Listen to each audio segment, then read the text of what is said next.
I think Denver's the second best team in the West, in my opinion. I really like Cam Johnson going there. Jamal Murray, he's on fire right now. The Joker, man, this guy is so great. He's had like 3 triple-doubles in a row, and we just kind of like... The Denver Nuggets have lost 10 games this season by 3 points or fewer. Think about that for a second. Asterisk, 37% of their entire loss column has come down to a single possession or less. That's not just a statistic. It tells us something important about how close this team actually is. Now, before we get into what that really means for Denver, let's be completely honest about where this team stands right now. The Nuggets are not playing their best basketball. The defense remains inconsistent. They continue to let opponents hang around far longer than they should, and we saw it again against Golden State, when Denver found itself down double digits before halftime. Yes, the wins are starting to come, but nobody watching this team right now can honestly say they've completely figured things out. And that's exactly what makes these numbers so interesting, because despite all those problems, Denver keeps finding itself within striking distance. Game after game, they're losing by 1 possession instead of getting blown out. And if even a few of those close losses had gone the other way, the entire conversation surrounding this Nuggets team could look completely different. So the real question isn't whether Denver is perfect right now. They're not. The real question is, how dangerous could this team become if they finally learn how to win the games they're already keeping close? Jokić behind the back, what a pass for the dunk for Peyton Watson. Absolutely unbelievable. But what I'm about to show you is where things get really interesting, because the signs are already there. The form is building. The pieces are starting to come back together. And when you look beyond the standings, a completely different picture of the Denver Nuggets begins to emerge. Look at the schedule they were handed.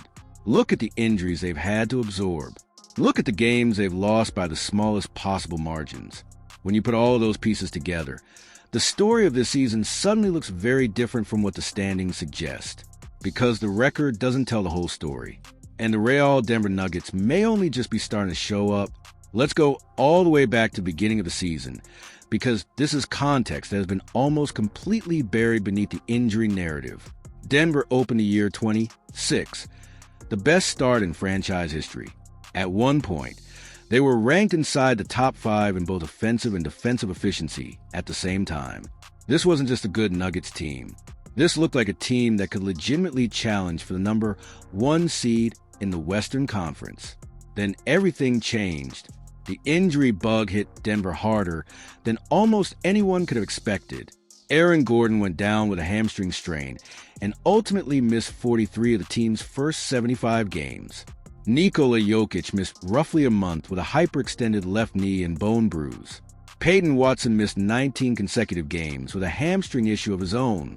At different points, Cam Johnson and Christian Braun were also sidelined. And David Adelman, in his first season as head coach, was essentially playing roster Tetris every single week, constantly trying to piece together a competitive lineup. The result? A brutal 22 stretch that erased most of the momentum Denver had built during that historic opening. And to be fair, that's a difficult stretch for any team. But here's the question nobody seems to be asking.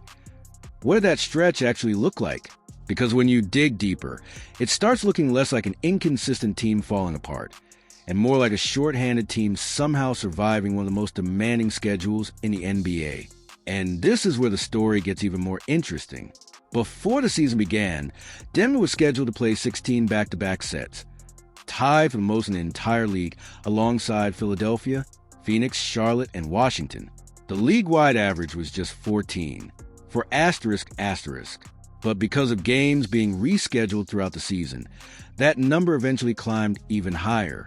Denver has already played 17 back-to-backs, the most of any team in the NBA. For perspective, both the Lakers and Oklahoma City have played just 12. Now think about what Denver was dealing with at the same time. Jokić was out for a month. Gordon missed the majority of the season. Watson was sidelined for nearly 6 weeks. And despite all of that, Denver won 11-6 in back-to-back games. That's not a team simply collapsing under pressure. That's a team finding ways to survive conditions that could have completely buried another franchise. So when someone looks at Denver's season and calls it inconsistent or disappointing, that description leaves out a massive part of the story. The full picture is this: one of the league's most grueling schedules, a constant stream of injuries to key rotation players, a coaching staff forced to constantly adjust lineups, and somehow, Denver is still sitting in fourth place in the Western Conference. That's the story the standings don't show you. But now, let's get to the close losses, because this is where things become genuinely fascinating. Denver has lost 10 games by 3 points or fewer. And I want to focus on 2 of those games in particular, because they reveal more than almost anything else about what this Nuggets team could have been, and perhaps more importantly, what they could still become. Take March 9th in Oklahoma City. Denver went on the road against the number 1 seed in the Western Conference and lost by just 3 points. And remember the timing. This was still before the roster had fully returned to health. Denver was still patching things together, still trying to find continuity. And yet they walked into OKC and came within a single possession of beating one of the best teams in the league on its own floor. Then came March 14th against the Lakers. Overtime, a last-second shot. Denver loses by just 2. And afterward, the players themselves admitted that one felt like it had slipped away. They had control of the game, but allowed it to escape them in the final minutes. Those are the losses that stay with the team. But they're also the kind of losses that become much more understandable when you remember what Denver had been dealing with for 4 straight months. The rotation had been constantly shuffled. Players were coming in and out. Lineups were changing. And when you're forced to rebuild chemistry over and over again, those final possessions can be the difference between a win and a loss. Now imagine the standings if just those 2 games go Denver's way. They're suddenly sitting in the top 3 in the Western Conference with 50-plus wins. And if they had managed to win just 5 of those 10 one-possession losses, you could be looking at a 53-55 win team, potentially fighting for the number 1 or number 2 seed in the West. Suddenly, the entire "can Denver actually compete?" conversation disappears. Because maybe the Nuggets were never as bad as their record made them look. Maybe they were simply a battered roster, held together by tape, playing the toughest schedule in the league, and repeatedly losing games they were close enough to win. So now comes the most important question. What does this team actually look like now that the roster is finally getting healthy? Well, let's be honest. They're not suddenly winning every game convincingly, and nobody should pretend they are. Look at the March 27th game against Utah. Denver found itself down 13 points in the fourth quarter against a team that was actively trying to lose. The Nuggets eventually fought back and won 135, 129, but there's no way around it. They had absolutely no business making that game so difficult. Nikola Jokić didn't sugarcoat it afterward. The message was simple. The defense wasn't good enough.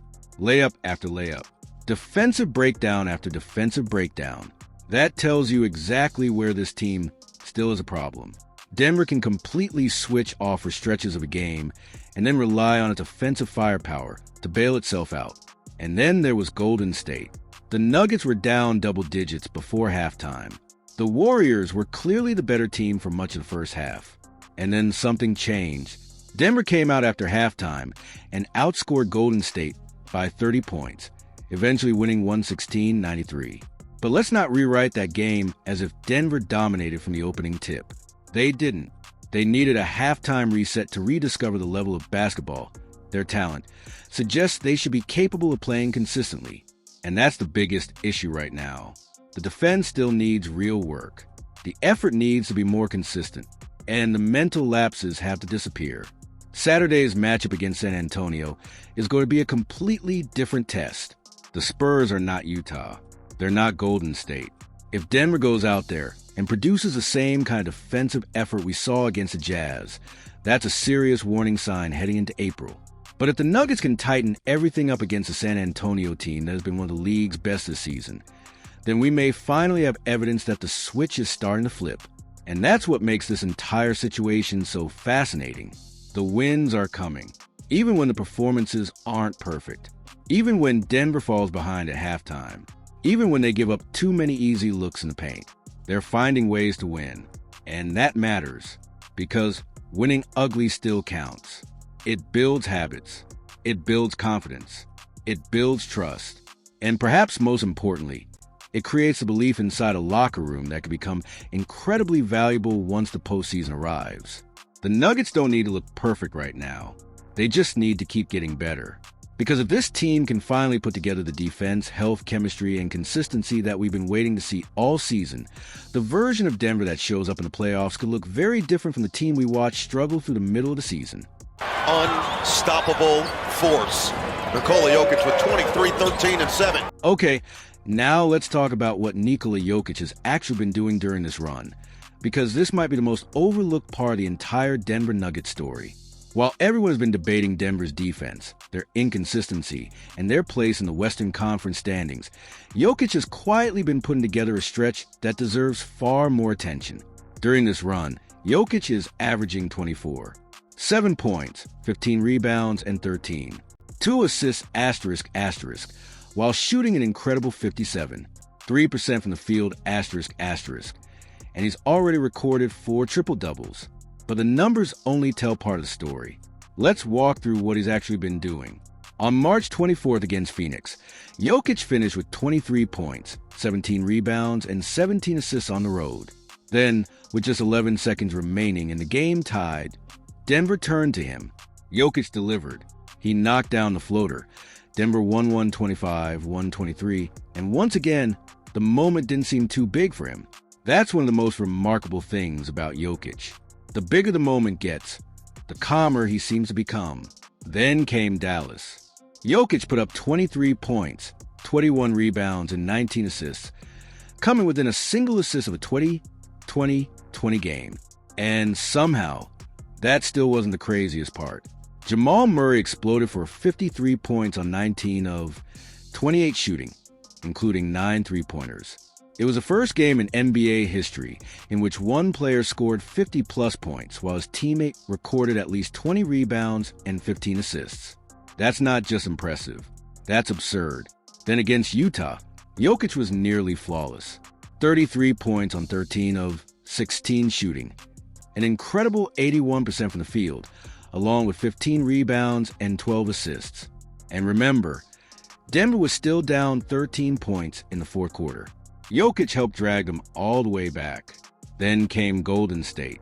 25 points, 15 rebounds, 8 assists, and a dominant second-half performance that helped Denver turn a double-digit deficit into a 23-point victory. But there's an important part of this story that we can't ignore. Jokić has been questioned this season.